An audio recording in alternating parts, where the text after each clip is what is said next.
are you? Great. Yeah? Great. Things are really, really good, man. That's great. We just had a comment about low ceilings. You have a low is this your basement? This is my basement office, vinyl game room office. Yeah, so this is fairly low. I'm 6'6". I probably have like 2-3 inches of clearance. Yeah. Oh wow. But actually there's like a drop like right above my desk. That I can't clear. Thankfully though, when I stand up, I'm not on it, but yeah. Oh man, that would be that would be a bit difficult to deal with. I've looked at plenty of houses that I couldn't like walk through the entire house, and that for me was like a no. Like like no matter how much I love the house, it's like if I literally can't walk through the whole house, then it's a no. Yeah, of course. So, I don't think it's too much to ask. You know, at 5'9", that's not a problem I've ever had.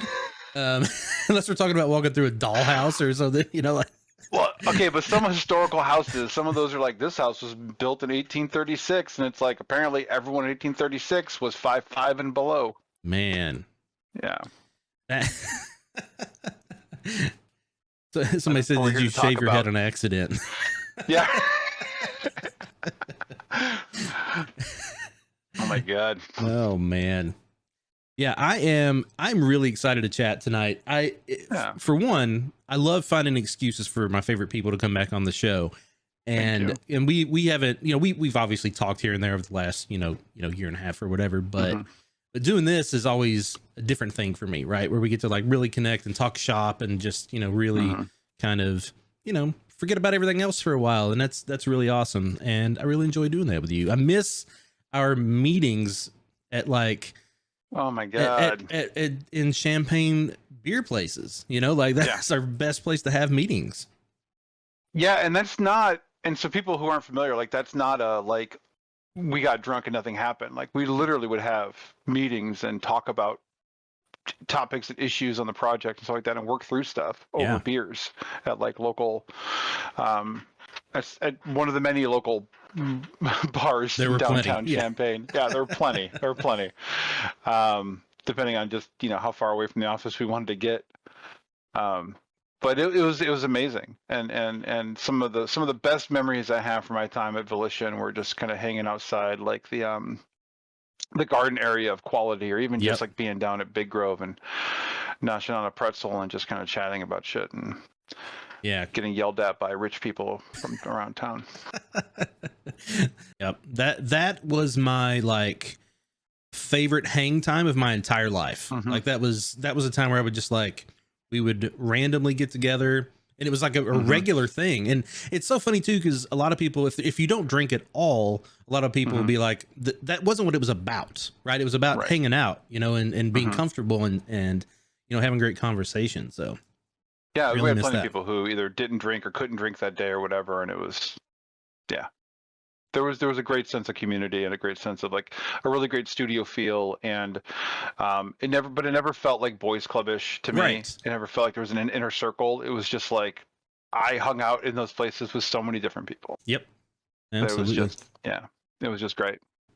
The thing that I really want to focus on tonight is writing as a discipline, but then also specifically how it moves into games, because there's so much nuance to that. It's so different, right? But I want to start with like, what got you excited about writing? And if you want to do a little bit of like a, hey, recap, here's who I am, what I did, what I've worked on, that's totally cool. I'm definitely really interested to hear, like, where did a love for writing start for you? The love for writing started at a really young age. I loved to read as a kid. Since, low single digits, I loved to read. And got into novels and comic books and everything I could latch onto, and at some point I just wanted to tell my own stories, and I don't really know like what that spark was. I think sometimes when you have when you get inspired to be something or do something at an early age, you don't always like recall what exactly it was. I didn't have that moment of like I met so and so or I saw so and so. I just decided I wanted to be a writer. I wanted to tell stories. I was probably around 12 when I decided I wanted to be that. And I just started writing. I just started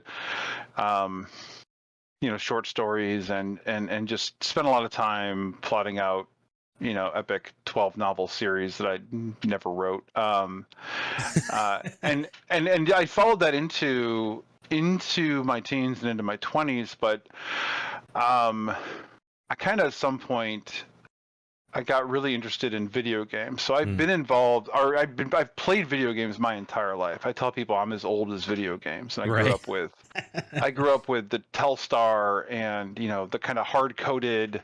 There were no cartridges. You bought the console. There were 4 games in it, and there was a physical toggle, right? They're like, what orientation of Pong do you want?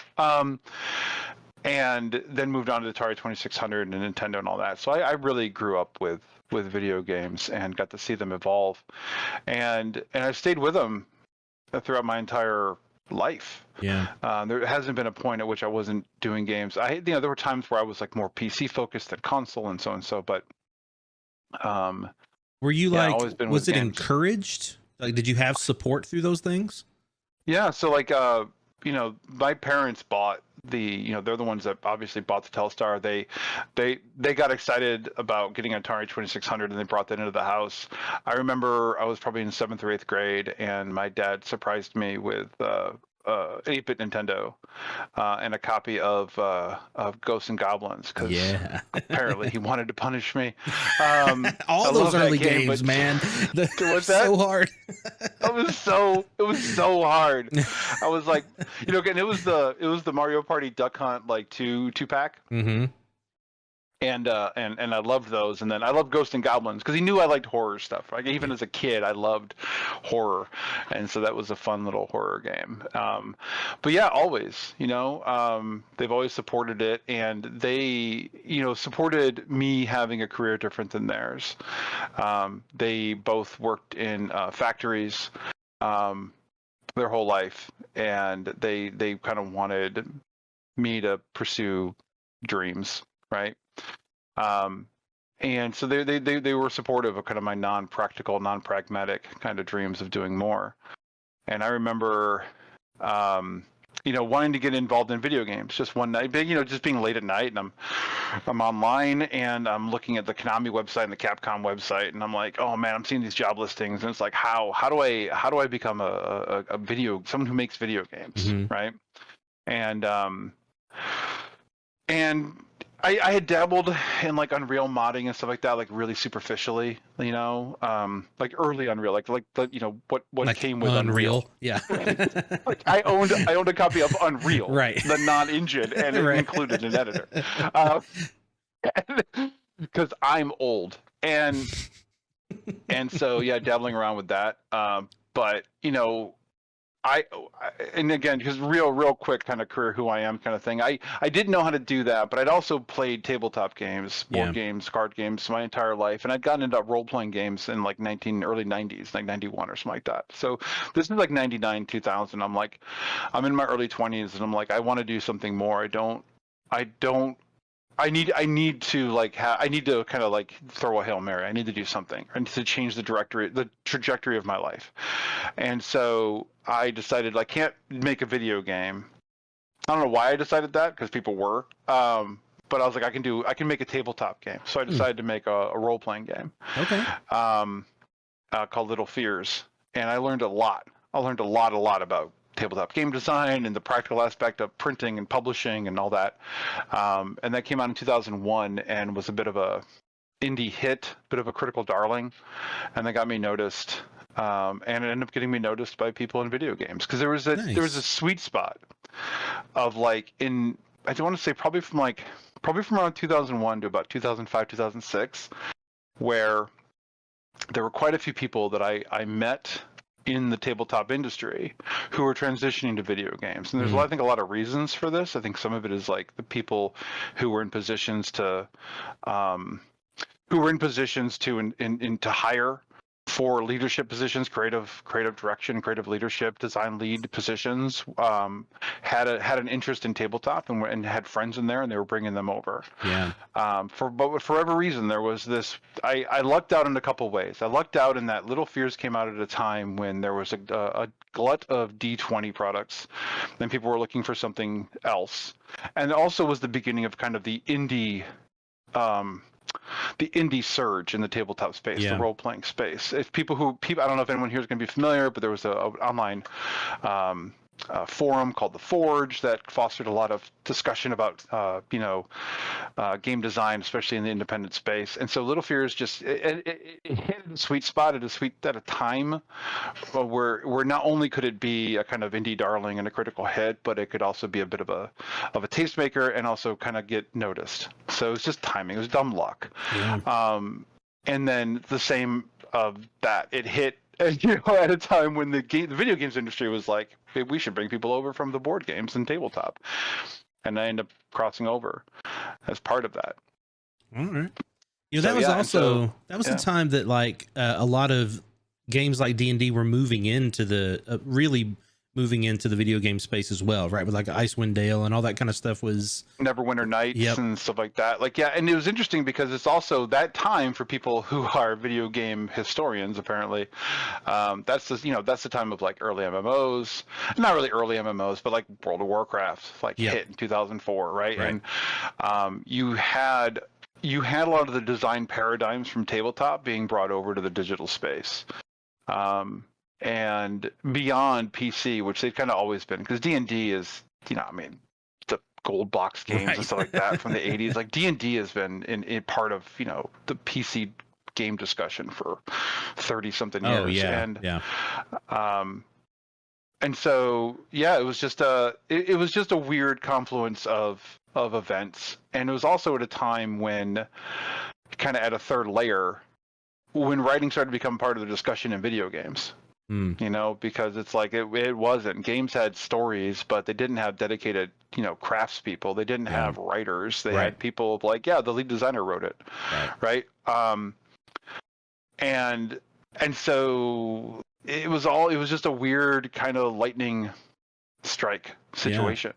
And so I somehow ended up writing for video games, and I've always loved, and it was great for me because I'd always loved writing since I was a child, and I'd always loved video games since I was a child, and they were able to they came together for me and informed a huge part of my life and therefore a huge part of my identity.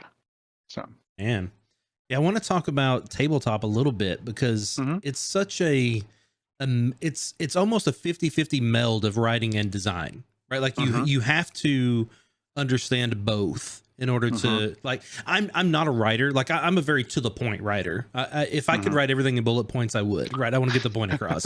I'm not someone who's going to write something that's engaging and engrossing, that's not my skill set. But I'm glad that's not where I entered, right? Because I would have struggled there a bit. But if you have both of those skills or can develop both of those skills, like you are someone who I know has both of those skills, and I assume that's kind of where that started. The interesting thing about tabletop, especially tabletop role-playing games, if you exclude the concept of modules and adventures and stuff like that, which are directed application of the concepts presented in the core book, if you're just talking about writing a tabletop rule book, what you're talking about is you're going to touch a lot of different aspects of writing, which you have your kind of fiction writing and your world building and your storytelling that's happening in like the cosmology that you weave. Like this is the world of the game, right? Like this is the basic premise of the game. And in Little Fears, it was like your kids fighting monsters. And so here's the world of monsters, and here's how it informs the real world, and here's the bridge between the two, right? And a lot of that is like, it's more what we think of when we think of like writing. It's prose writing, right? But then there's the second element of it, which is it's a game. It's a game, so now you need to make mechanics. And so the thing about mechanics, the thing about design that I think, I don't know, that I think about it a lot when I think about video games, or not just game design period, whether it's video game or tabletop, is that when you're talking about designing a system, what you're talking about is basically creating an argument for how something works. It may not be how it works in reality. It may be an exploration or a concept of something, of how something works, right? But it's what you're doing because you have to, and you can choose to make a simulationist and be like, "This I'm gonna try to recreate the real world with this," or you can make it aspirational and be like, "I think this is how something should work," right? Or you can bias it however you want, right? And so, but you need to come up with game systems. Like what tools are you going to give people when they're playing your game? Like, and that informs, that's informed by the world and the basic premise of the game, but it's also going to inform how players explore it. And so in Little Fears, it's like, they're kids fighting monsters, so I need to have fighting. I need to have tools for a child and a monster are in direct combat, right? Mm-hmm. And what I wanted to do was explore the concept of like belief. Belief is the magic, the literal magic of like childhood, and it's what they are losing as they age, and it's why, people my age don't see the monsters. They don't have that belief. They don't see it. And so that's kind of the core concept of like Little Fears. And so it's building those mechanics and making those interesting, and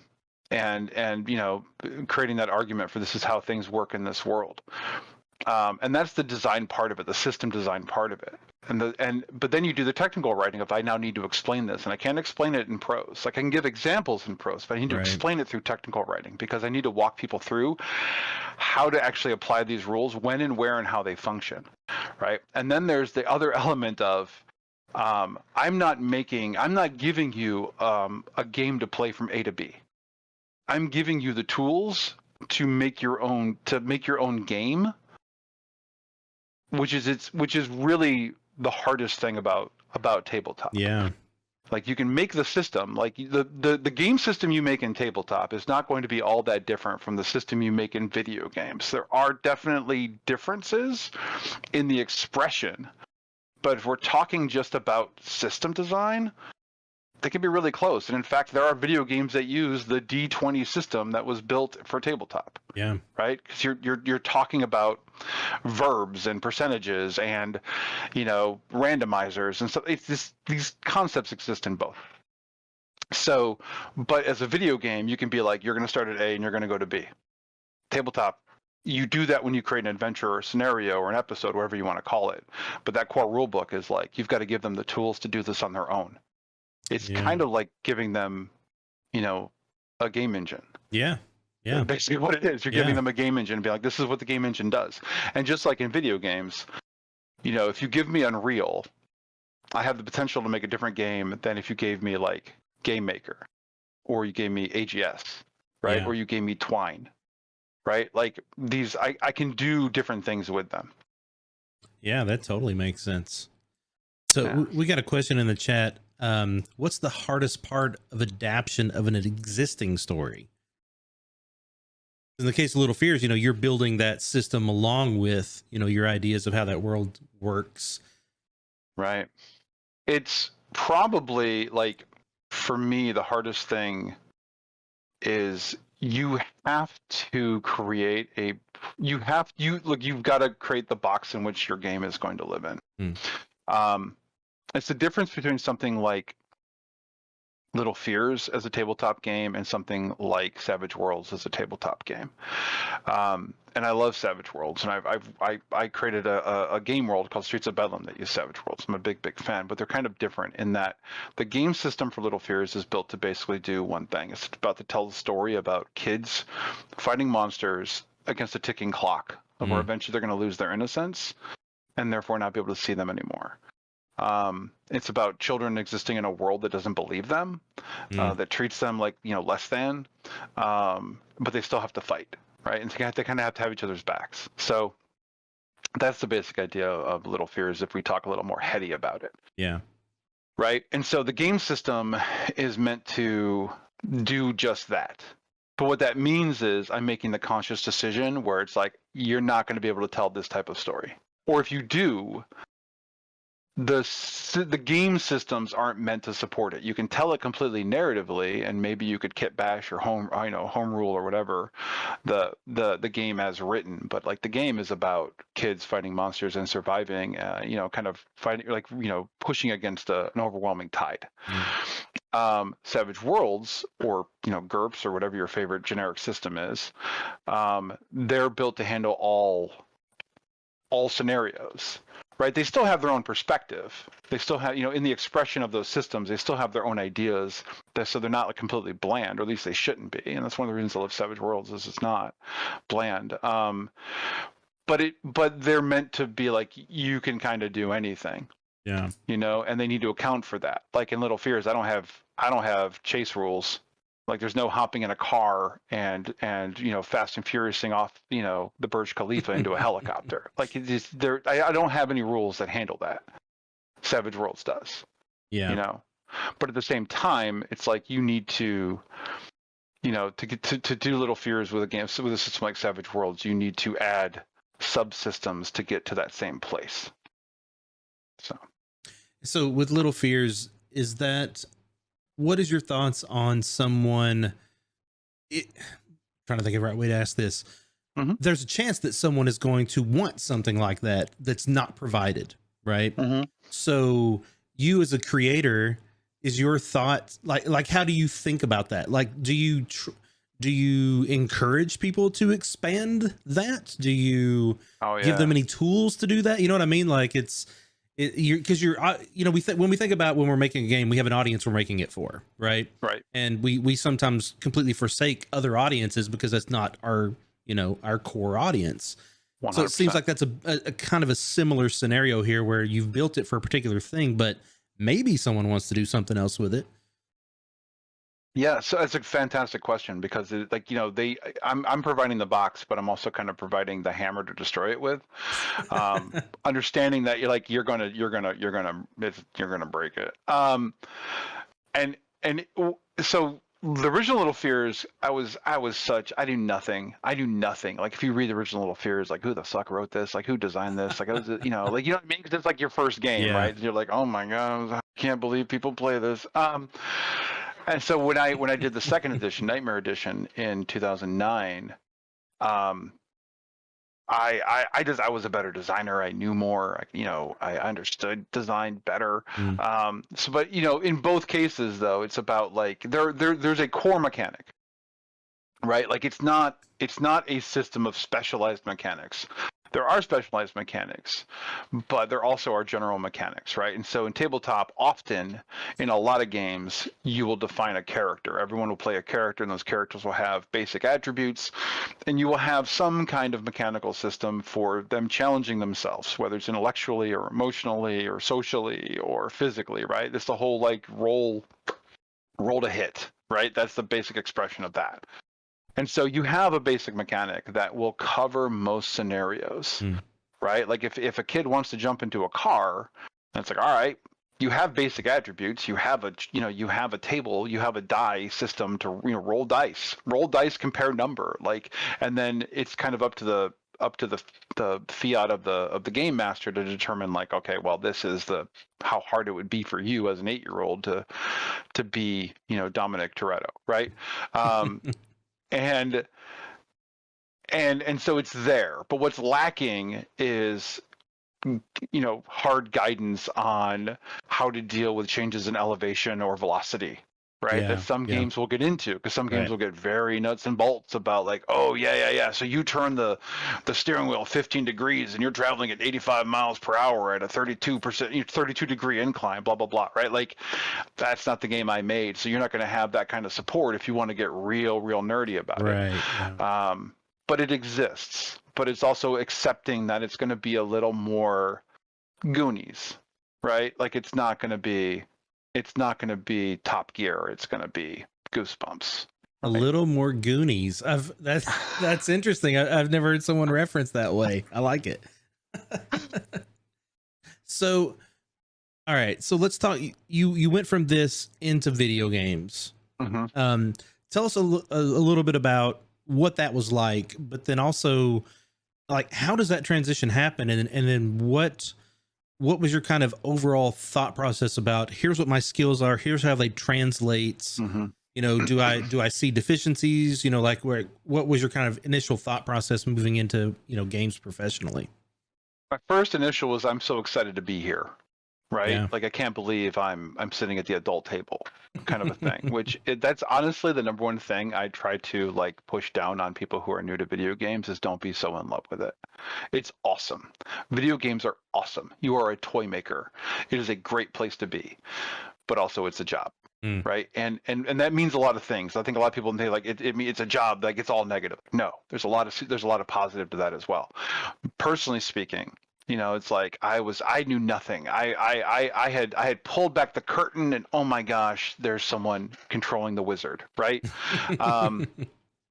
And so it's like I learned the habits that existed, which in 2005 to for many years, 2005 and many years later, they were just stealing tricks from other media. And so, it's like, oh, here's the screenplay for the game and stuff like that. So I learned like, okay, well, they use screenplays and stuff like that, right?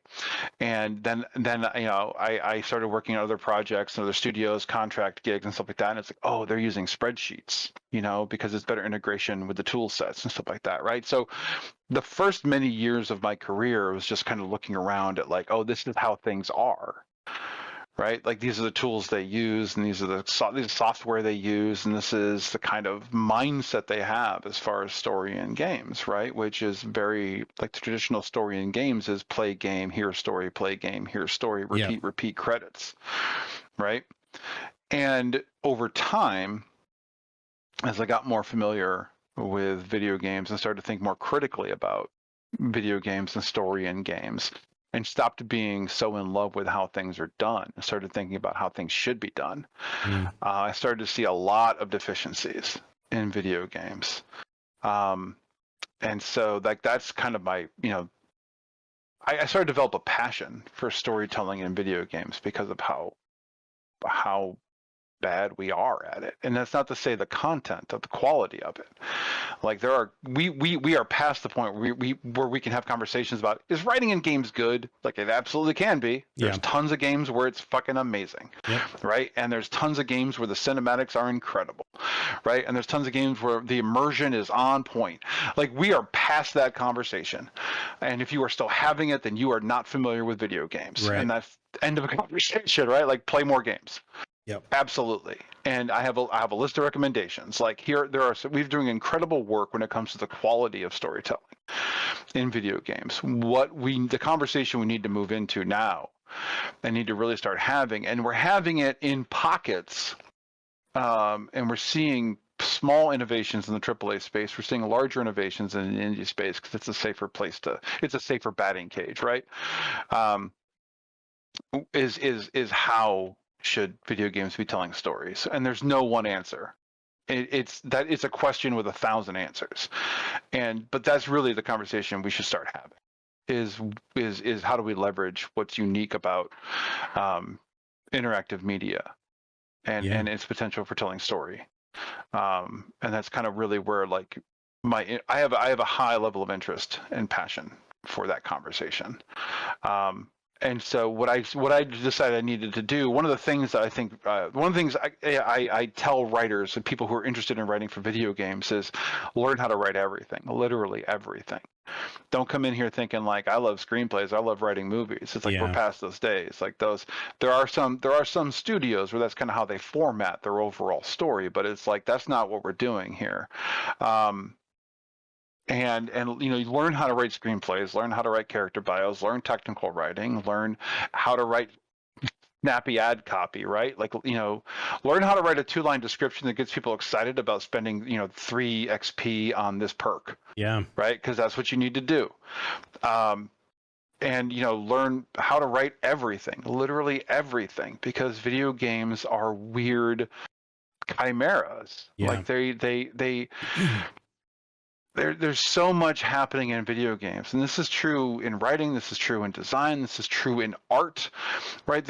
Video games are just a strange beast that is actively evolving in front of our eyes. Yeah. And if you want to jump on that now, you have to have a very robust skill set if you want to excel. Yeah. But also you have to have an eye for what that future is. So have the baseline solid, because it's ever changing, which isn't to say like it's less ever changing and it's ever evolving. And in writing in particular, start thinking, if you're a writer in games, get really good at the craft of writing, get really good at design. Do not think that they are separate in any way. you're going to meet a lot of people my age who have this idea of like it's story versus design. Like those people are dinosaurs. Don't listen to them. Yeah. They are one and the same, which isn't to say like everything is a supermassive game. Everything's Until Dawn. That's not what we're talking about here. But what we're talking about is like story is what's happening when the player is controlling a character through an environment.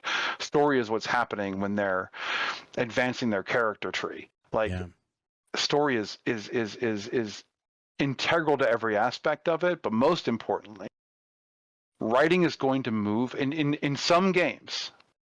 Writing is going to move beyond. We are mimicking the tools of movies and we are mimicking radio plays, and it's going to be we are doing something only possible in the interactive space. And that requires, if you want to be more than just someone filling a fast food order, you need to be part of that conversation, which means you need to start thinking from a design perspective. Yeah. And it's funny because I agree with everything you've just said. And the way that I think about it now is what we're really talking about is immersion overall, right? Because people that say they don't care about story or then story isn't important to them or whatever, even I think the most fulfilling experiences now meld that together so well that you don't even realize you're getting the story behind something as you're experiencing it. Right. They don't want to be distracted. Right. Is what I'm hearing from a lot of people. Yeah. Yep. Right. Like, but that's because the truth is, if the people who don't care about story, if they didn't have that hook in their in their brain of like why they're collecting the green gems, right, or why they're collecting this or whatever, like you see it in games, right? Like, hey, I need you to, I lost all my newspapers. Go around and collect 50 newspapers, and I'll give you a toy, right? Like that's video games, right? That it's that bit of that's writing. Like whether a writer did it or not, that's writing. Like it's contextualization. You're contextualizing why you need to collect the 50 newspapers, why you need to collect the 400 feathers, why you are searching or why you're chipping away at rock to get the whatever ite, right? For your armor.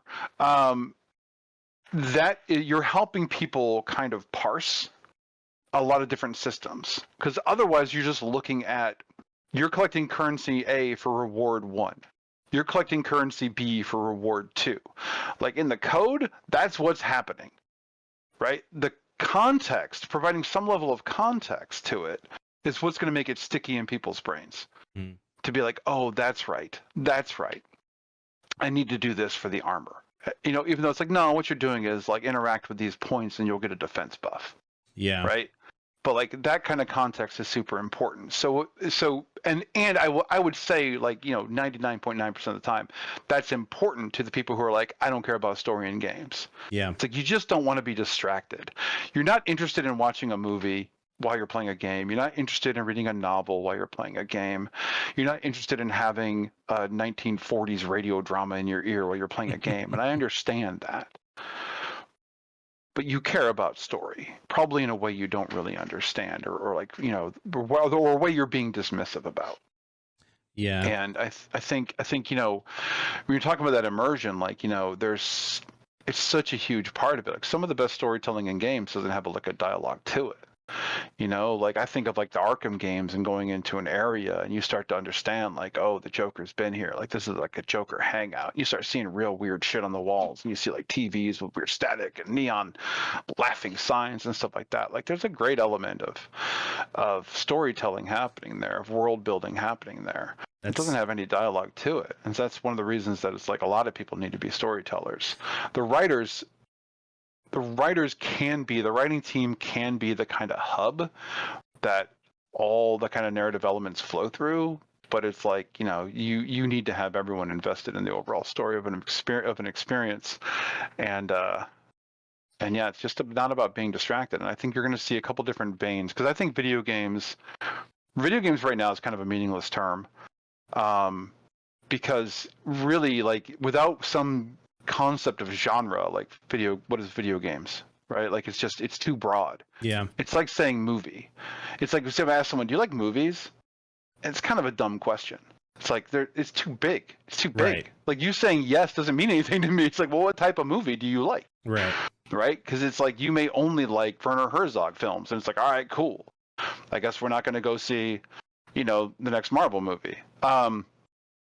So what we're going to see is, like, I think we'll start seeing more concrete terms for what kind of interactive media and video games is, and some of those veins are going to be very much about like distractionless storytelling in games, where the story is completely integrated into the active part of the experience, which is like what the player is doing, and how the game is reacting to the player. So yeah, it's going to be a big part of that conversation. Man, you said so many great things there, and it's funny as you were getting to it. Storytelling is what came to mind for me too, because like it's such a, it brings it all together, right? The storytelling is not writing, right? Writing is a part of storytelling.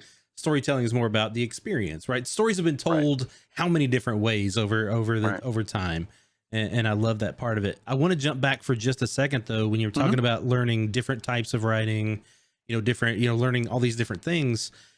And I want to talk about the inter-team part of this, right? Because part of what we do as designers and writers and anyone in a team is we're communicating to our own people and getting everyone behind what we're doing so that everyone's on the same page to create this cool thing together, right? So what kind of thoughts and experiences have you had in on that side of things, and or even difficulties, as you were moving into games? So, oh man, like, I mean, you've sat through plenty of my presentations. They're wonderful. Thank you. You actually you're really good at presenting to teams. So. Well, thank you. I have a lot of fun, and it's because I just go in there trying to make myself laugh. That's really it. I'm proudest of my Breakfast Club presentation I gave.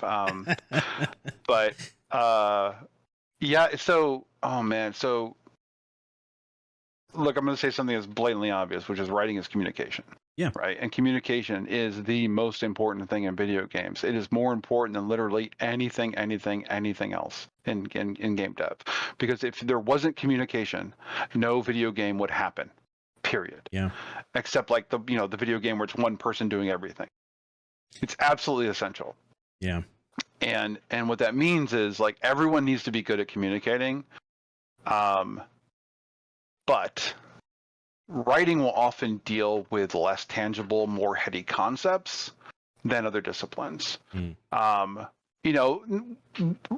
Which is not to like discount, like, a lot of art direction and stuff like that can start out kind of very soft and idealistic, and then it starts getting like like really kind of formed into concrete ideas and concepts and deliverables. And that happens with writing too.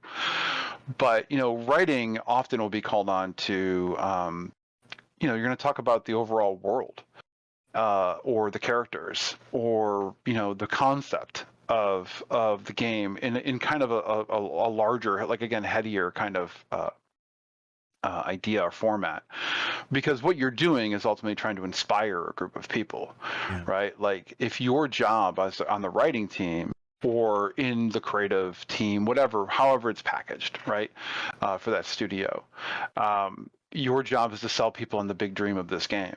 What you're not giving them is answers to every single question they're going to have. But what you need to do is give the people who are going to answer those questions the tools and the support to be able to do that, right? At least at some level, right? And I think when you see breakdown between art and design and art and writing, where you play a game and there's like, man, things are off, things are weird, right? Like, what happened there was like there wasn't a concrete vision that was executed upon, and there can be lots of reasons for that. It can't just be blatant disagreement with that vision and people going rogue, right? It could be that the right people aren't enforcing that vision, but it's probably because that vision wasn't truly understood and it wasn't expressed. Yeah. And in the writing team, you need to be able to do that, but in a way that is going to inspire others, not in a way that's going to just give people marching orders. Yeah. And so you need to be able to do that, which is a delicate balance between getting to what's awesome about the thing you're doing, because you need to get people excited, but also giving them meaningful information about this world. Right? It's not just about it's not just a vapid halftime rah-rah speech. It is also the on the field battle plan for how to get the ball into the end zone. Yeah. Right. It's kind of both of those. And you need to be able to do that, which means you need to, and I don't know, I'm not even into sports. I just use sports metaphors, I guess.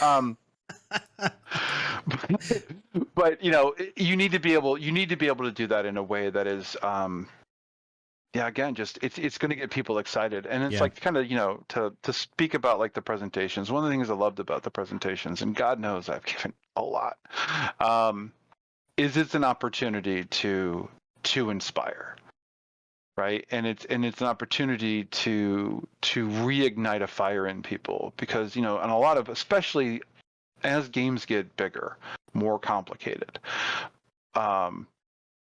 dev cycles become longer. As games as a service becomes the norm, continued post-launch game development cycle becomes a thing where you've got to remain excited about the thing you're doing, not only for the 4 or 5 years it took to ship the V1, but for the life of it. I think of like, games like, I haven't worked on them, but games like The Division. Like, I love The Division 2, and I played a lot of its post-launch content. What you need are people who are super excited about it still. And that can be really hard. And I have always looked upon the writing team to be some of the biggest cheerleaders for it. Because we should be excited about what we're doing, and part of that is delivering on that excitement and getting it in front of people and maintaining it. And that's one of the things I loved about giving presentations. I felt like it was a time to like get people excited again about what we were doing when we were knee deep in the sludge, just trying to find our way through the swamp, and weren't really feeling rah super excited. Yeah, man, I 100% agree. Like, communication is just such a big part of game development in general, like you mentioned, but that the games take so long to make, right? That it is so easy to kind of lose that luster over something. Or like you mentioned, maybe I don't even agree with something necessarily. It's still my job to do my best to, to make that thing come to fruition. And the more excited I can get about it and the better understanding I can have of it, the better chance I'm going to have of doing that. God, that's huge. Yeah, because as 100%. Like, look, the worst thing you can do as a member of a studio working on a project that has like 100 people, 200 people, 500 people is sabotage the fucking project. Yeah. Like, don't do that. You may not agree with the direction, but unless you have a solid reason to think otherwise, like, trust that the person making that decision has a reason for it. Yeah. If you think they don't, it's probably because you don't understand how they got there. Yeah. So talk to them. And ideally, hopefully, you're working at a place where you can do that. And if you're not, that's a different conversation you should be having. But like, that's ultimately what it comes down to, is like, it's your job as a professional to deliver on this. Yeah. And so you need to understand it as best you can. Whether you agree with it or not, you need to understand how that happened. Because if you don't understand how a decision was made, it might be because you're misunderstanding a fundamental part of the project. Yeah. If you look at a decision that was made, and you're like, what idiot decided this? And it's like, well, an idiot who informed a large part of the project. So It sounds like you're not understanding something that got them from this to this. So work on that first. Yeah. But it's also part of being, part of the craft. As someone who has done plenty of work for hire, part of the craft is executing on stuff that you kind of don't care about, but still doing a damn good job because you love the craft. And I saw that comment. Miss Krypton. I see that. But you love the craft, and you're able to execute on whatever the task is, even if you're not like, it's not your heart's desire. Speaking of heart's desire, hello, Miss Kryptonite. I love it. So there's change gears just a little bit. Mm-hmm.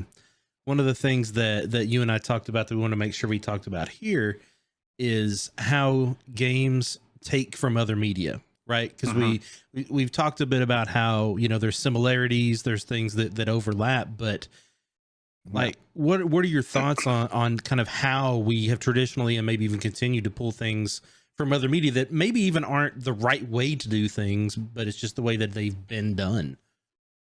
I think it's a lot like a child mimicking its parents, right?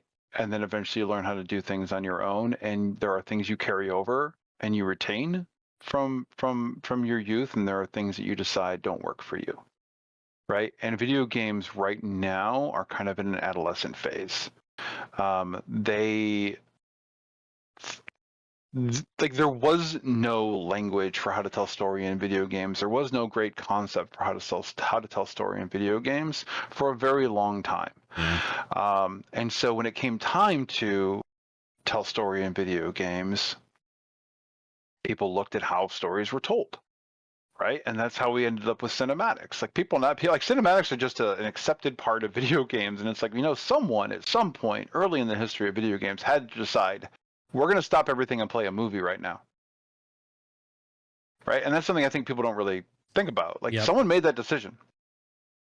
Like they could have made any decision, and that's the one they made, and it was a huge decision that informed the path. It was a watershed moment, informed the path of video game storytelling, right? And it's like, well, how are stories told in movies? Well, let's look at the movies, right? Let's use their format, let's use their concepts, let's do this, right? The concept of like we're gonna have camera cuts, and we're gonna make movies, we're gonna make little micro, and we did it as best we could in the early days.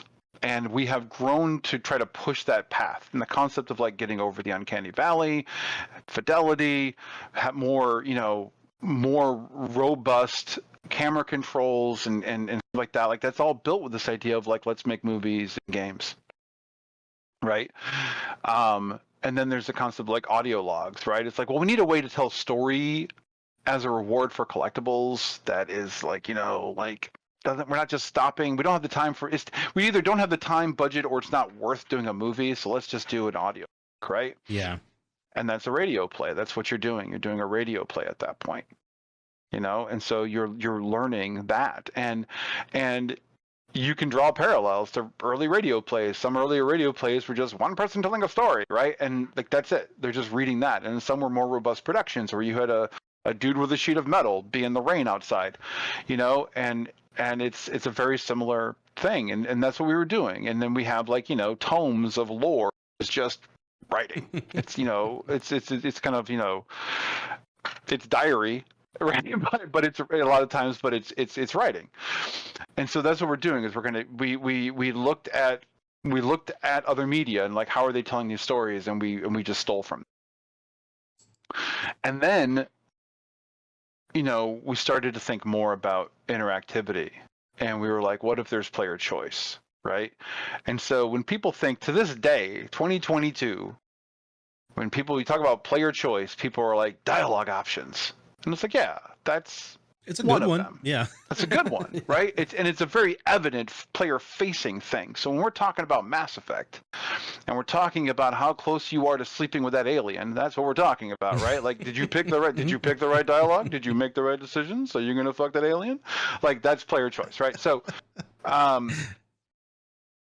so then that's a good one, but there's far more than that, right? Like, when I think of, I was just talking about this earlier today with someone. When I think about great narrative systems, one of the ones I always bring up to people is the Nemesis system in Shadow of Mordor. I think it's one of the best narrative systems out there. I probably talked about it on your previous, but I'm too drunk. I was too drunk at the time for me to remember. So, but it's my favorite procedural narrative system. It's really cool. It's really cool, and it was built. I guarantee it was built because they're like, we need an evergreen system.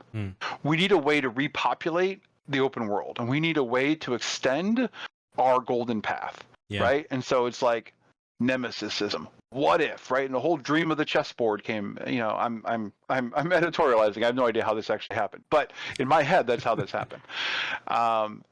And it's great at being that. It's great at being a gameplay system. Yeah. But then people came in and they were like, what if we gave them personalities? And what if we gave them really cool presentation when they enter the board, right? And there's the drums and there's the chanting and like, right?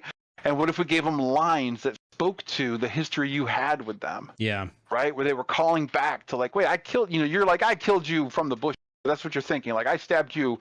But what you hear is that guy going, oh, there's nowhere for you to hide this time. You're like, oh shit, he remembers. He remembers how I killed him last time, right? There's tons of that.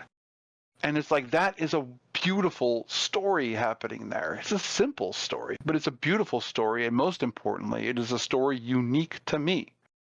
You and I can play Shadow of Mordor beginning to end. We're going to have the same basic golden path. But how we engage with the Nemesis, how we filled and adjusted that chessboard is going to be drastically different. Yeah. And and that to me is fucking exciting. That is awesome. That's interactive storytelling. Yeah. Not to mention replayability in that case, right?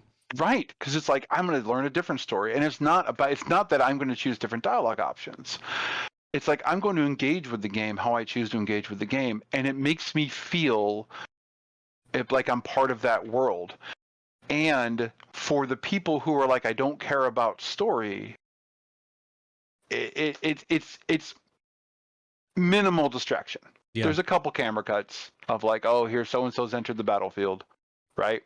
But it's also just a great example of how system design and narrative design can exist in the same space. Yeah. And create a much better experience, right? But there's also things like, I'm just kind of going through like I talk about these a lot because these are kind of my touchdowns. But I think like Brothers: A Tale of Two Sons. Spoilers for this. Spoilers for anyone who hasn't played Brothers: A Tale of Two Sons. You control two characters. You control one character with the left stick and one character with the right stick. You're controlling brothers because it's a tale of two sons, and you're going off to find something to heal your father. And late in the game, the older brother dies. Half your fucking controller is now dead. Oh, wow. I didn't know that. That's cool. Yeah, spoilers. Sorry. No, that's cool. I like that. But now you're using that other controller and it's controlling the younger brother. Right? Now you're using the whole controller to control the younger brother. And it is incredible and powerful because you have controlled the younger brother and the older brother this entire time. Mm-hmm. And you've heard, and it's not especially story heavy, but you're getting to learn this. And it's like, oh, the left half of me, the older brother, is doing this to solve the puzzle, and the right half, the younger brother, is doing this, and I'm working in conjunction. I'm literally playing two characters who have to work together to solve problems, to lower bridges and set fires and get sneak past enemies and whatever. And now one of them is gone. And I have to learn to play the game as just the one brother. And it's just an incredible, incredible story, way to tell a story that's only possible in interactive media. Like there are plenty of movies and books and TV shows and whatever where, oh, the important character died, but you weren't controlling them. Mm. They weren't they weren't acting as an extension of you. So anyway, that's incredible. Like that's the incredible potential of interactive media, and it's distractionless. Right? It's completely integrated and immersive, and it doesn't depend on audio logs, doesn't depend on cinematics. So, but that's not player choice, but that's just another example of like the potential of interactive storytelling. And we've only really started to have this conversation. Firewatch is another great example, right? Of like how and when you go through the match or the map, like the story will happen differently as far as when you are engaging with things. And it's kind of distractionless. It's phone calls and a couple events and stuff like that. But we're just now starting to kind of figure out that there's more to it. And that's where that's one of the reasons I think you're going to see such a divide in what video games are and why the term video games is going to become more and more meaningless, because it's like, the supermassive paradigm of we are making interactive movies is entirely valid. Yeah. I've played, a lot of their games and I love them. I think they're doing wonderful stuff in the space, right? I think, Life is Strange has a bit more, is kind of close to that paradigm and has a little bit more gameplay to it. And I think the stuff that's being done by Don't Nod and Deck 9 is absolutely incredible, right? Just like I think like, a basic strategy game or puzzle game, Baba Is You is not have a heavy story, right? It has just its right amount of story. So the idea that you're going to be like, well, Baba Is You and Life is Strange are the same. It's like, no, Just like, it's just like, your favorite documentary and stuff on Pornhub are the same. Like they're not, they're similar. They're movies, but they're not the same. And it's similar to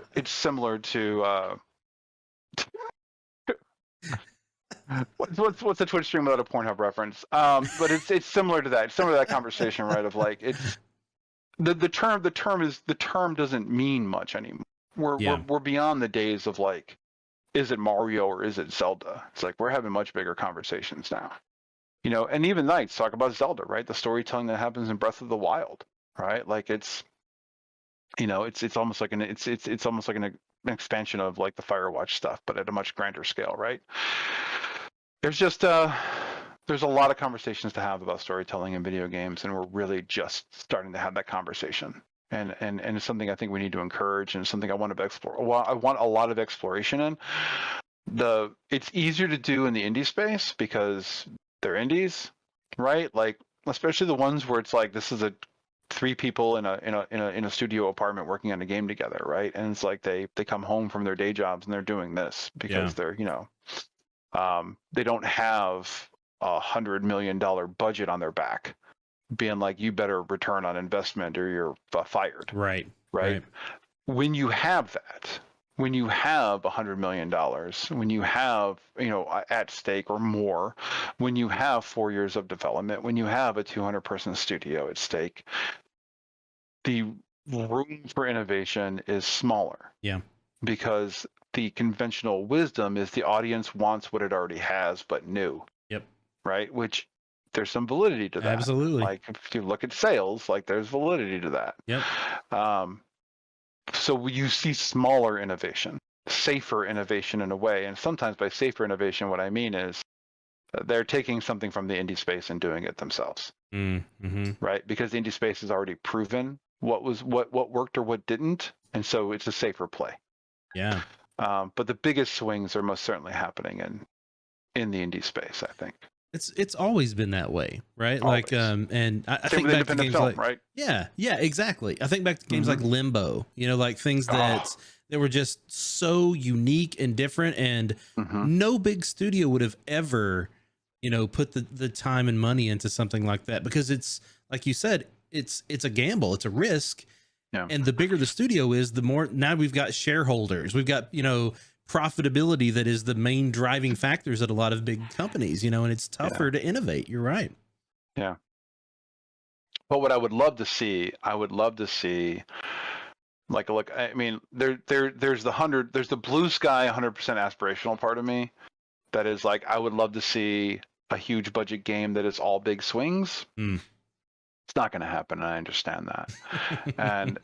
But what I would love to see is a studio that is a bit more secure, a studio that isn't writing solely on their next release or its shutters. Right. Yeah. Right. I would love for them to dedicate a 30-40 person team to take a big swing. Yeah. Use your established tech.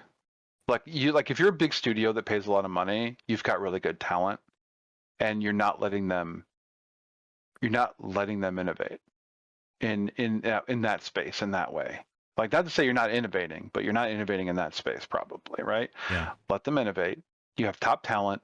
Let them take a big swing in a space no one else is swinging, at a studio that has the tech and the art team and the talent and all that stuff, where they can do this without going like, well, it failed, so bye everyone. Yeah. I mean, I would love for them to have that, take that then and roll it into whatever their main franchise, whatever their moneymaker is, right? Like I, to go back to Shadow of Mordor, the Nemesis system was a huge swing. It was a huge swing by Monolith, who's historically, Monolith, one of my favorite studios. Their work is incredible. I love the stuff they've done over, throughout their history. Yeah. And it was awesome to see them take the open world paradigm where they didn't, hope I'm not burning bridges here, but they didn't innovate hugely in the open world space. Right. Right. Like you saw a lot of Assassin's Creed in there. You saw a lot of pretty safe plays. Well done, but safe plays. But they took a huge swing in the Nemesis system, and I think it paid off wonderfully. It's interesting. Like, it's such a huge swing. It was the foundation of everything, right? Like, and I think it was a case where it was the right focus for something like that, right? Because for those of you that don't know, the basic way the Nemesis system works is there's, a series of enemies that you fight that have particular things about them, right? So it's they have weaknesses, they have things that you can learn about them, and as you go throughout the world, you can do things to unlock and learn more about them. And then when you take that guy down, the guy behind him now steps into that role, and now he has a whole new set of things. So it's like this whole unique story of, and every time it was different. And you create vacuums on the chessboard where like, oh, I eliminated this person, and then some random goblin takes you down, a random orc, sorry, Mr. Tolkien. Some random orc takes you down, they get promoted. Yes. Now they have a name, now they have attributes. Right. And that's all dynamic, right? And the system, and like from us as a developer perspective, we look at it and we're like, there's a roll of the dice, right? Like there's like these series of attributes are some may be weighted more heavily, but it could be, a certain amount of randomness, this kind of stuff. But you just don't know as a player what that next guy that steps in is going to be like, or what that next person is, that you're going to have to take on. It was just such you couldn't think too far ahead, because you literally didn't know what was coming later. And it was really cool. And that's something kind of go back to the tabletop. Like you could absolutely 100%. That's an NPC generator. Like you were saying, it's a series of tables, roll a D20, right? The thing is, like the smart thing, and the reason it wasn't just entirely random, it didn't feel just entirely random, is you would bias these stats, right? So if you had burnt this orc to death, and he ends up coming back, well, now he's back with a 20% resistance to fire damage, right? Or now, like because you killed him from the grass, right? You did a stealth kill. Now he has resistance to stealth kills, right? It's like they're learning, and what it does is it's that immersion where it's like the world is aware of what I've done, and it doesn't just feel like this is, I punched a dummy and it swung this way and then swung back. But these are meaningful kind of changes that are being made to the world based on what I've done. They make me feel like I live in this world and I'm informing the world. It's incredible. Yeah. And I'll just say it's a shame that it got locked down. It got locked down by Warner. And so you didn't see, because for years I was like, why is no one doing the Nemesis system? Like, why is no one doing this? And it's because it was locked down. And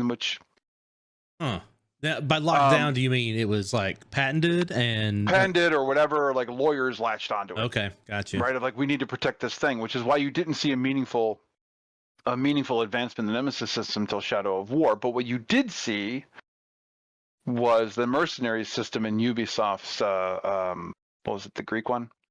Assassin's Creed, the Greek one. Yeah. Odyssey. I think it was Odyssey. I think had mercenaries, which was very different than the Nemesis system. But you could tell they were cousins. You could tell like there was some, you know what I mean? Like this was a different way to kind of get there. And so I was happy to see that, because as a creative, as someone who loves ideas, game designer, as a toy maker, it's like I want new ideas. Yeah. And if personally speaking, if an idea I have inspires someone else to build on that and make that even better, like that's a huge win for me. I don't take it as like, oh my God, they stole my shit. It's like, oh wow, I inspired this. That's incredibly humbling. Yeah. Right? Which is why it's sad for me when it becomes about like, look, I want to make money. I want money. I'm an American. I want money. But it's disappointing to me when it's like, oh, meaningful innovation has been stomped because people see this as a capitalist opportunity. And when we look at, things like systems like that, generally the first attempt is not a great one. Right. And I think this is a case where they actually did a great first attempt. Like it was wonderful. Right. But yeah. And I think, it was approved upon in Shadow of War. But like you said, I think there's a lot of people out there that would see that and be like, oh, we've got the tools, the resources, the world, the game in progress that could benefit off of something like this and make something, take that to another level. Yeah. That really sucks that it got to a point where it was locked down. I'm curious though. I actually do not know the answer to this at all. Are they working on a third game? Have we heard? Do we know if there's something else coming yet? I've not heard if I haven't heard. Yeah, I hadn't either. They're not doing Gollum, right? They're not doing that. That was part of my question because that's coming out soon. Like that's like coming out soon. I don't know if they're doing or something. I don't know, but I just think of like, man, like how cool would it be if like some really fun indie studio took the guts of the Nemesis system and made like a, basically an aquarium sim. Right, like keep the fish alive, and as they die, new fish come in to the tank, right? And it's like now they're resistant to this, or they're susceptible to this cleaning agents, and now you have to find a new way to keep the tank clean and stuff like that. Like I just like it's dumb stuff like that I wish was happening. Yeah. And by dumb to me is the highest compliment. Right. I love dumb stuff in media. Like give me that. Give me the aquarium sim whose brain is the Nemesis system. I'm in. Yeah. Let's go. But it's sad that we're not seeing that. Yet. And hopefully, I didn't know that this had been locked down. Like this system had this I'm gonna have to look into that a little bit because I'm always curious about things like that. Yeah. Because remember the article coming out a couple of years ago or whatever, and I was like, oh man. Like this stuff is so hard to enforce in our industry. So I'm curious like how that's worded and what that actually looks like. Is it, I hadn't a lot heard of times that kind of like the creative lockdown is really just a war of attrition. Yeah. Right. It's like, even if it's not defensible, like purely defensible, even if ultimately the judgment may not go in their favor, it's, do you have enough money? Right. To pay. Yep.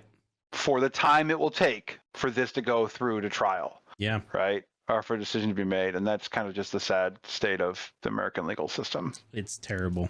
Yeah. That's, oh man, there's like 5 different stories of how things went through that process came to mind as you said that. And it's just infuriating. Like, see 80% of all cease and desist letters. Yeah. It's like, yeah, they may not be able to enforce it, but you don't have as much money as they do. So yeah, man, yeah, pull the video. Yeah. Whatever. So where do you like, as we talk about games and like this has been 50 years, right? 50 years of games, roughly. Like that is such a small amount of time. Like think about how long we've had plays, right? And like, and novels and hundreds and thousands of years for some of this stuff. Yeah. And we are 50 years into this medium. It makes sense why we've pulled from these things that we've known for so long. But now that we see games come out that truly feel like they are video games first, right? Like Elden Ring, I think is a great example of a game. It's a video game, like it is a video game, and it is a great one. It's too hard for me, but it's it's a different type of thing. And the other thing I think about with that is the way they built the world with the height differences and how they kind of, keep you contained to areas that you don't even realize you're contained. You can't get over to this thing yet. It's just very well done. And it's built like a great video game. So we're at the point now where we can say, we have good examples of this, Breath of the Wild and things like this. So how do we continue to innovate? Like, how do we get to the point where we kind of build upon that and then get to the point where people are like, oh, this is all video games are this way, or fit into, or we look at things and it'll be like, oh, they pulled that from somewhere else. You know what I mean? It's like, and to kind of go back a bit, because it's awesome that you mentioned, like, if we talk about like the traditional like oral storytelling around the campfire to where we are now, right? Like that's a long path to get from here to there, or from there to here. So I'm not seeming like I'm damning video games for copying movies, right? Cinema's been around. Movie making, pictures, have been around over 100 years. And they were for a long time filmed plays. Yeah. Yep.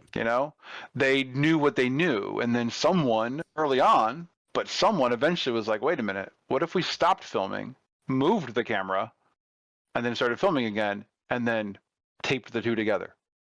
Right. And that idea, huge moment. Right. Right. Because now it's like, oh, Well, now we can be complete tricksters, right? And then you have, someone who's like, well, what if we drastically changed the elements of each shot? Like, what if I stopped filming, removed a person or added a thing, and then started filming, and so the viewer just looked completely seamless, right?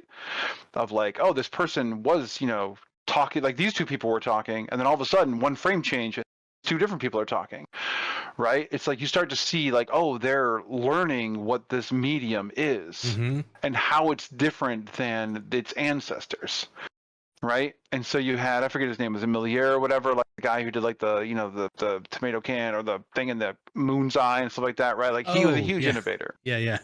I don't know his name, but he's a huge innovator. No, but he's a huge innovator in film.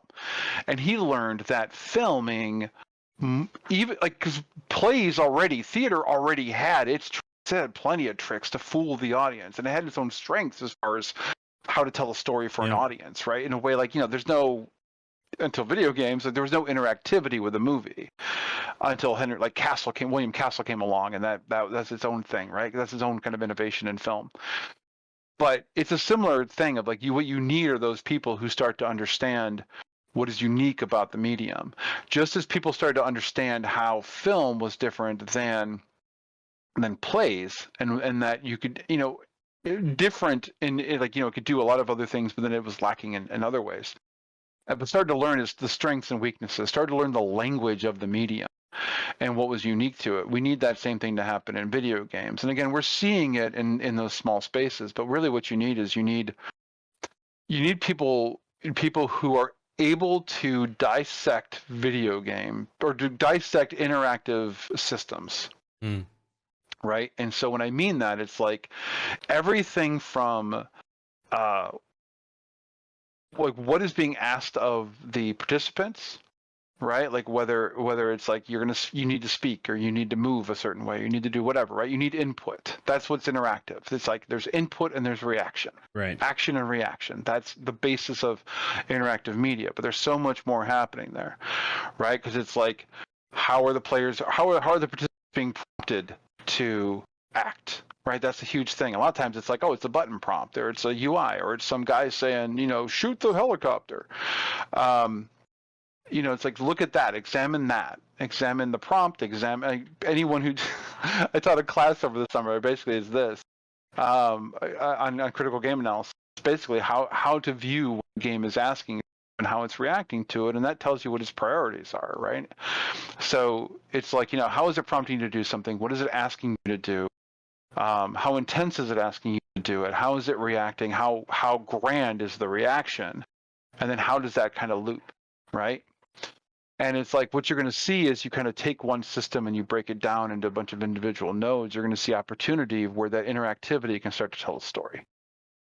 And again, it's about like, it's someone at some point was like, what if we stopped the cinematic when someone spoke and we presented the player with 3 different reactions, right? That's dialogue options, right? That's dialogue choice. Like someone did that. Someone stopped and they're like, what if this happened, right? It's like we need more of that. Someone was like, hey, what if, it's similar to the dialogue option of like, hey, what if instead of just asking them to press X to jump, we ask them to press X, X, Y. And then if they failed, they didn't just die, something else happened, right? Quick time event. Like that is storytelling. And for all the meme videos, someone running through a rain-slick street in heavy rain and never hitting a button prompt and still somehow surviving and making it into the street. Like it's easy to poke fun at that stuff, but it's like ultimately at the end of the day, guess what? The person who did that, who put the controller down and let Norman Jaden get hit by a bunch of cars as he's running across the street, has a different story to tell of what happened in their game than me, who landed half of them, right? It's like you need people who are willing and able to think critically about what it is that's happening in story or happening in systems and how to apply stories. And if I had all the answers, by God, I'd be doing it. But that's what you need. And that's why it's imperative, I think, I have worked with people who were like, I want to hire the very best writers. It's like, that's awesome. Hire great writers. What you're going to get are great writers. Right. right? And then what you're going to get are people who are great designers, and they're going to have to work together. And that's totally viable, totally valid. But what we need, if we don't have one person who's a great designer and writer, if we have a great designer, if we have a great writer, what we need is them to be able to talk with each other, which means we need to start establishing language that is particular to narrative design. And part of that is writers aren't narrative designers aren't writers. You can be both. You can have both skills, but they're not the same. But we can't even agree on that as an industry, and we need to fix that. Dude, there's so many problems with that, right? Just the positions and skill sets and job requirements across the board are just like a mess in this industry. It's a mess. And yeah, it's like, it's like saying like, I'm a game designer. Cool. Right. System, combat, narrative, mission, progression. Like, what do you design? Yeah. Like if you tell me you're a game designer, I assume you are a generalist. Right. Right. And if you say you're a game designer and it can't speak to the myriad aspects of design that exist currently in video games and that will exist in future concepts of interactive media, then it's like, I don't know, man, do better. Yeah. It's one of those things like we really, as an cement some of this stuff down better, because we're confusing we're trying to have a conversation where we're confusing our own terms. Yeah. And it's like that's like that we're never going to get it's not that we're never going to get anywhere. It's like we're not going to make the advances as quickly as we could if we just could, agree kind of on a lingua franca first. Yeah. It was funny too. I've had experiences. Yeah. Love that. Same, homie, same. It's funny you were talking about how, like, I think especially as teams and companies get bigger, you tend to hire specialists, right? Like I need an animator. I want the best animator I can get, right? But when you're talking about design and writing, like you were talking about, I go back to what we talked about when we started this episode, which is we were out drinking and collaborating, right? Like, and I'm not a writer, but I understand narrative, but those conversations that we would have and really getting into like, why is this important to you? Why is this important to the overall thing that we're building? And then, so as I'm designing something, I need to make sure that this part that's important to the people in narrative, that's important to the people in art, that's, like those things need to be at the forefront of my mind in everything that I'm doing. And it's about that collaboration. Right.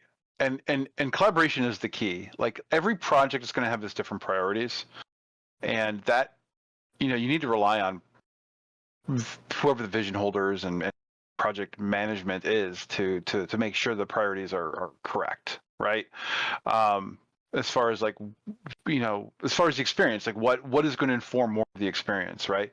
But like that collaboration is absolutely of making sure, like as a writer, because we're obviously having a writing heavy conversation, but it's important to me, like when working with writers, is like you need to work with the other disciplines and understand how to work with the disciplines, which means knowing a little bit about everyone. I think it's important for every discipline to have a fundamental understanding of every other discipline, right? Because you need to work with them, because that's video games. Is art needs to work with programming, needs to work with design, needs to work with narrative, needs to work with animation, needs to work with everything, right? We all need to work together, which means we need to be able to talk. And I don't expect the writers to be experts on environment art, but they should kind of understand the basic concept of what environment art is, so that they can talk to the environment artists and directors and stuff like that as far as what's important for them. But again, it comes down to, I never want to be the dictator. It's not how I operate. It's not how I want to be. Like I have a studio full of experts that we hired because they are interesting people with good ideas, right? That's what we want out of a studio. And so if all you're doing is executing exactly what I'm telling you to do, then I'm not taking advantage of what you bring to the studio. Yeah. You're at that point, you're just a machine. I may as well just replace you with software. Right? It's like that's not what I want. That's not why you were hired. And so it's about making sure that there's room for that personal expression within the boundaries of whatever the project is and all various aspects that they're part of that conversation. But it's super important that you are inspiring and guiding and not dictating. Right. Man. So it's like when you are having that conversation with environment art, there's room for their ideas, their personality, their perspective to shine. Yeah. And, I would take that even a step further. I don't even think it's a room. I think it's, and this is one of the things that as we were early in the development of Agents of Mayhem, one of the things that I really loved was the collaboration aspect, right? Where we were like, hey, let's get an expert in each discipline to come together and kind of focus with equal, say on a particular feature. That there were problems to that, right? When there were disagreements, there was never anyone that said this is the thing that should happen.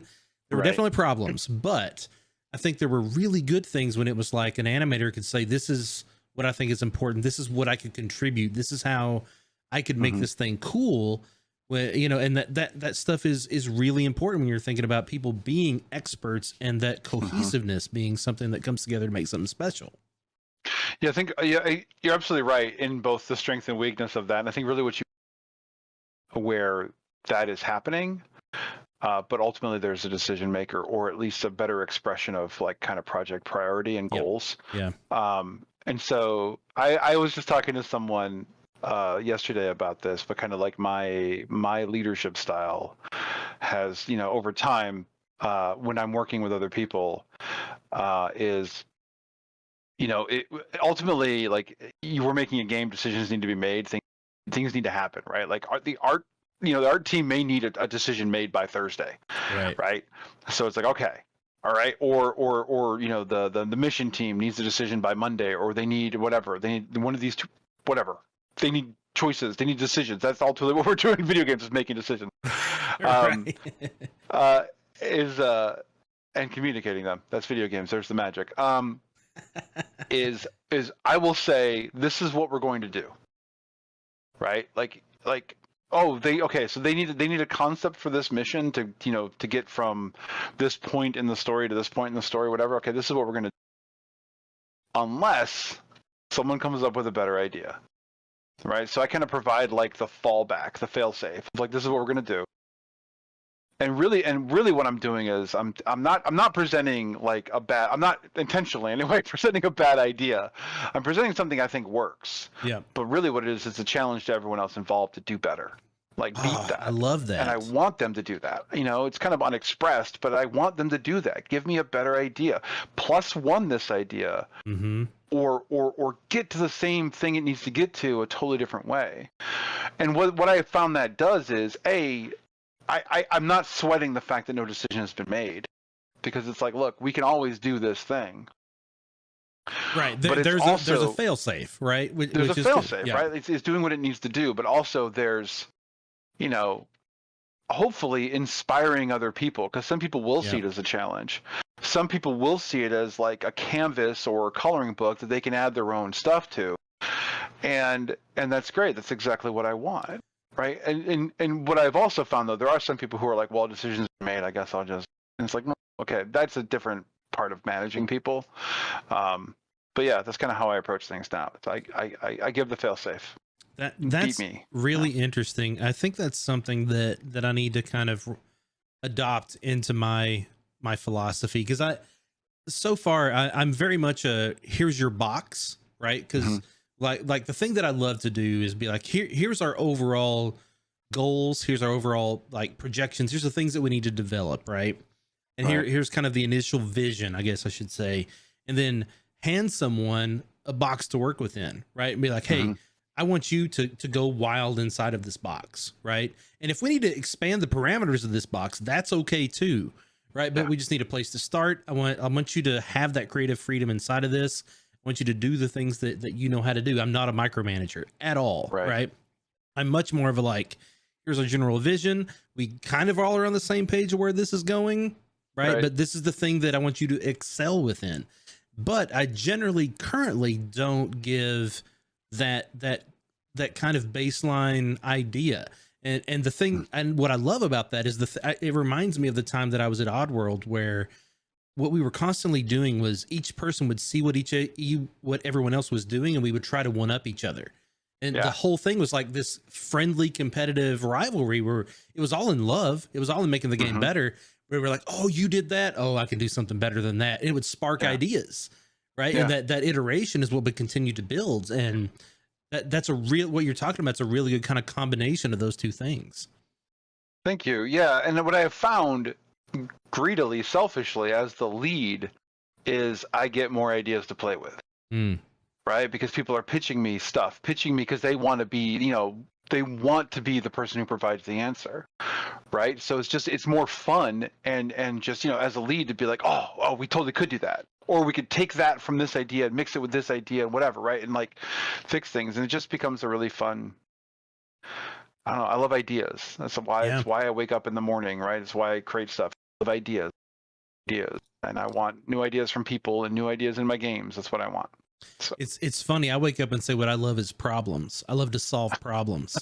So like and that was the thing that for me I realized in my when I was over the last few years, I was at Full Sail doing adjacent game development stuff, right? But the thing that I was missing was that like the thing about game development that I love the most is every day there's a new problem that needs to be solved and probably a new solution to solve it, right? Because even if it's the same problem I've had before, I've got a new team, I've got a new set of requirements, I've got there's so many other things, and I can lean on that knowledge, but the solution is going to be a unique solution. That's exciting to me. Yeah. And in video games especially, right, is you could only provide the same solution so many times. Yep. Before it's like, well, now you're just not doing anything Derivative. new, and right, and you're what's happening, the player is now becoming disengaged. Yep. Because whether it is an active part of their thought process or not, they rely on some sense of progression and innovation, and that requires new ideas and new solutions, right? And it's like we have seen that done well in kind of recontextualization of existing systems. You see that a lot. That falls a lot on the writing team and mission design, right? Of like, look, these are the verbs you have. These are the areas you have to verb them in. Add another 2 hours to the game. Right.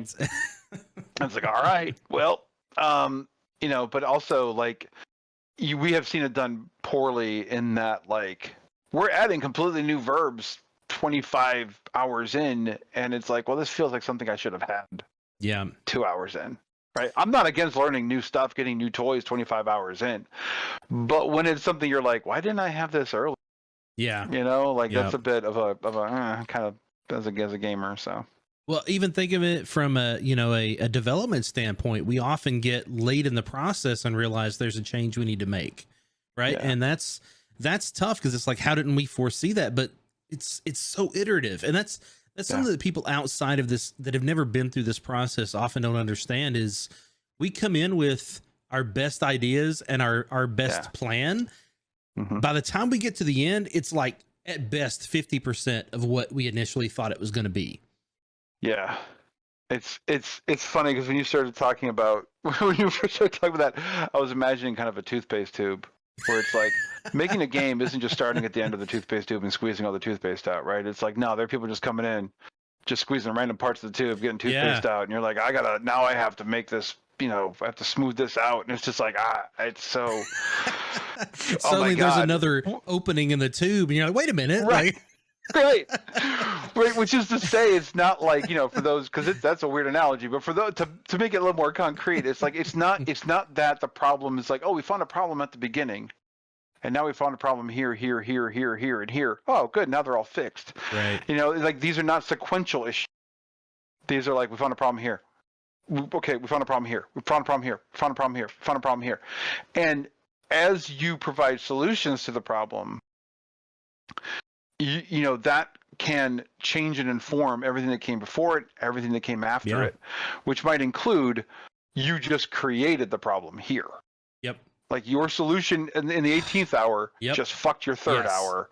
So fix it. I love it. Right? And that's the thing that people also often don't understand is sometimes the best solution to a problem that must be solved causes other problems that now have to be solved.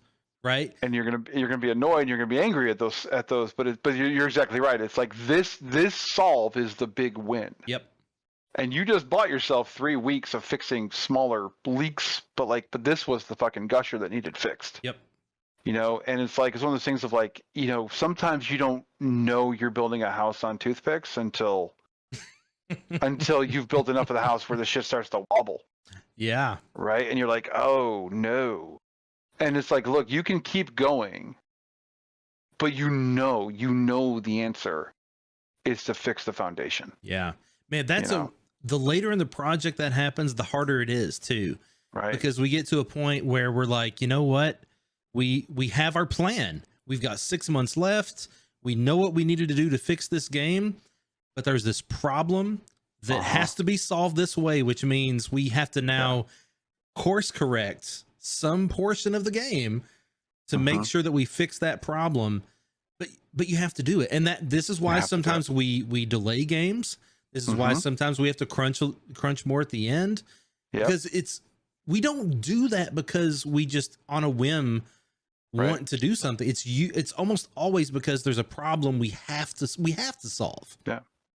There are a lot of times the stuff you're talking about as far as like delays and crunch, stuff like that. There's a lot of times that is because of unnecessary meddling. Boy. Right? Just as a for instance, there are a lot of times that's because of feature creep. Sometimes it's because the market has changed and now new things need to happen to be considered competitive. Right? Like there are a lot of the kind of demons and shadows you hear about is in video game development. Like, yes, there's sometimes when a game gets delayed, it is one of those things. In fact, maybe even the majority. Yeah. But like you were saying, sometimes it's just, you know what? Our plan was wrong. Or the landscape has changed, right? The plan needs to change, right? When I say wrong, it's not like there's someone to, it's like, the best ideas rarely survive contact with reality. That's just how it is. Like it's great. Like, in your head and on paper, there are things that are absolutely brilliant. But then when you make them and they become a game, they become something that a player with a controller in their hand has to do. Yeah. Or art needs to execute on, or the engine needs to account for.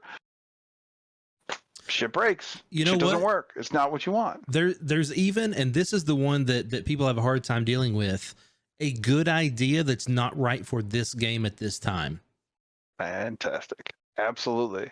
Like the game you're working on is not going to be a canvas of your best ideas. Yep. It's going to be the ideas that work best for the project. And they're not all going to be super innovative, amazing things because they can't all be and shouldn't all be. Yeah. Right. It's like, but they're going to be. But it's about the gestalt, right? It's about the everything together. And if you have something that is weak, especially something that's kind of a load-bearing idea, isn't working, then it needs to change. Yeah. Man. So we've only got like 10 minutes left. These go by way too fast. They really fast. I can't believe it. Oh my God. Yeah. But okay. So first of all, is there anything you want to make sure we cover? Do you have anything on your mind currently? Well, so I mean, really, the big thing is, and I guess anyone who's, so they don't get lost in the weeds as far as someone who wants to get involved in the discipline, who actively works in the discipline, is get good at writing first and foremost. Yeah. Which is learn the tools of all the other media because they're relevant, and we're not going to ignore and forget about them as video games evolve. We're going to learn them. We're going to learn how they work particular to video games, and they will most definitely inform what storytelling in video games is 5 years from now, 10 years from now. So get your foundations in. But again, don't neglect design. Learn to think critically about what games are doing, both in the storytelling space, the direct, what we traditionally consider a storytelling space, but also just in the design space, which isn't to say you need to be an expert on both, but like you learn as much as you can and think as much as you can and just listen, like watch. Listen to game dev with a shot of Jameson and learn from people who talk about this stuff. I love that. But the way that I like to think about that particular thing is have empathy, right? Like think about what these other disciplines are having to deal with. Think about what they care about, what their struggles are, what's important to them.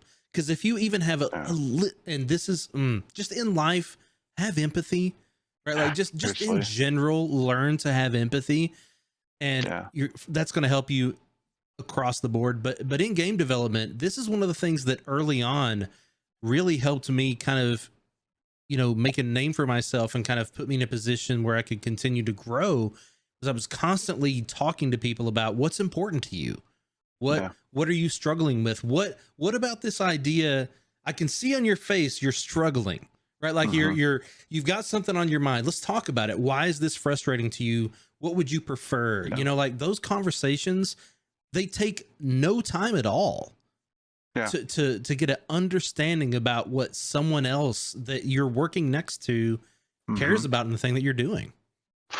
Yeah, kind of just to kind of build on that a little bit. Like, if you are currently, or you end up moving leadership management role of any kind, when you see someone whose work is not to standard, right, or not to par, or whatever, right? It's rarely I have found, because if you've done the work, you've learned their competencies through the interview process and the hiring process and the training process, right? And if they're still there, let's assume for this scenario that they're good at their job, right? That they can execute.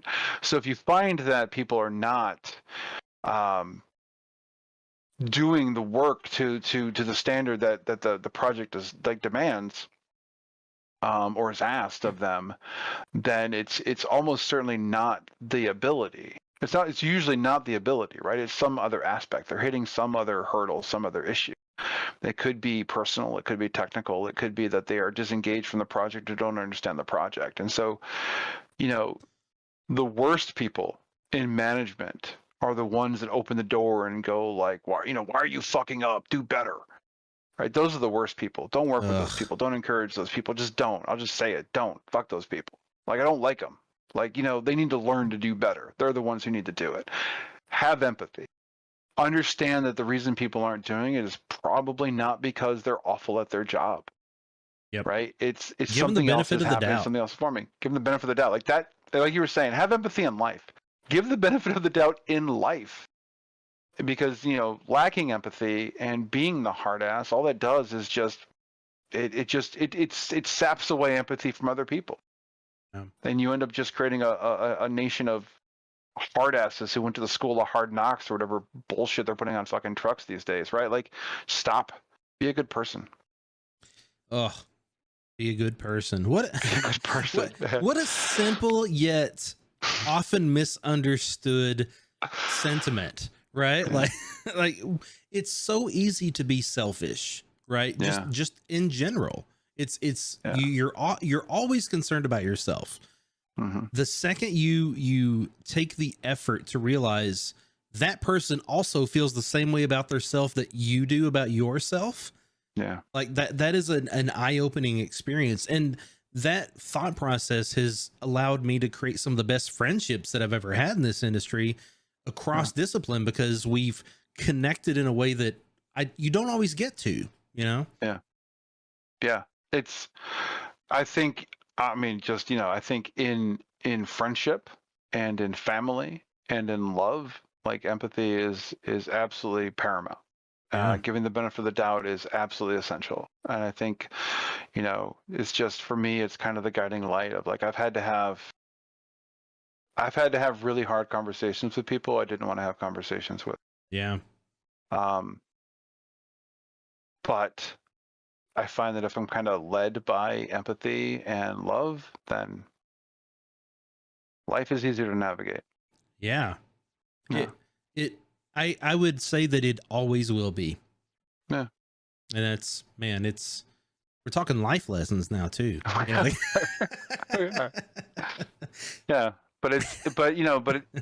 if you have that in your heart, in aspect of your life, you're just gonna be a better person. You're gonna be a better collaborator. You're gonna be better everything. So it's easy to be selfish. We're used to being selfish. It's hard to care about others, and that's just a philosophy in any industry, but this is the one we're in. This is the one where I know that it matters, because everything we do every day is personal, right? Like we're putting ourselves into everything we do every day. And the more that we understand what others care about and the work they're trying to put into that, it's valuable. It's just really valuable. Yeah. And, you know, not to try to force this into the video game development, but it's like, you know, like the player with the controller in their hand playing your game, like you to steal a phrase from my friend Elizabeth Sampat, like you're creating an empathy engine, right? Like you are creating an experience for someone. And if you don't understand humanity, if you don't understand the human experience, if you don't understand the thing that you are making and the larger context in which its ideas live, then you're ultimately making a kind of cold, shallow experience. So, you know, the better at being a human in a world you are, the better games you can make. Yeah. We got a question in the chat. How do you combat manipulation with that philosophy? And I think personally, it's about going into it with a genuine, you know, heart and desire, right? Like that's not the goal, right? And I think if you go into it with you're going into to be sympathetic and empathetic, right? Like I'm not going into like, what do you care about so I can try to do something with that? That's like, that's noticeable. You know what I mean? Like, I think you pick up on that kind of thing pretty quickly. I think there's a stereotype that people who are like, you know, I often call myself a Pollyanna. I look for the best in people, and I try to be a really positive person. And I try to be an optimist. And this is, you know, I'm coming to that philosophy as someone who's gone through a significant amount of pain, as someone who struggles with very severe mental illness. It's not fucking easy to be an optimist in this world, and it's not fucking easy to be an optimist with my particular brain chemistry, but I fucking do it anyway. Especially right now. Like, what's that? Especially right now. Yeah. So what I like to say is I go in with an open heart. I go in with open eyes. You know, like I'm not unaware that there are selfish, manipulative assholes in this world, and I look for those signs, but I don't let the potential for manipulation and pain stop me from being what I consider to be a good person. Yeah. Like if you are like, look, any meaningful connection you have with someone else is going to open yourself up to the possibility of pain. And I think our natural tendency is to like put on the armor and guard ourselves from pain. Yeah. And I understand that instinct. I understand that, but it's like, you know, you can't live inside that. You can't live inside those walls. Not meaningful. You have to the potential for pain, but don't be a sucker. You know, you don't have to be. Being an empathetic person, being a good-hearted person doesn't mean that you're a sucker. Doesn't mean that you're a victim. You can have a kind of shield ready for when you need it, but you don't have to put it in front of you all the time. Yeah. Oh man. All right. We've hit time. We're going to stop there because I know you have to get going, and we can talk forever. So, oh my God, yes! Any time, Jameson, I will come. We're gonna find an excuse to do this again. I'm so happy to be invited. I'd come talk on your show anytime, man. Well, we're gonna do it again soon.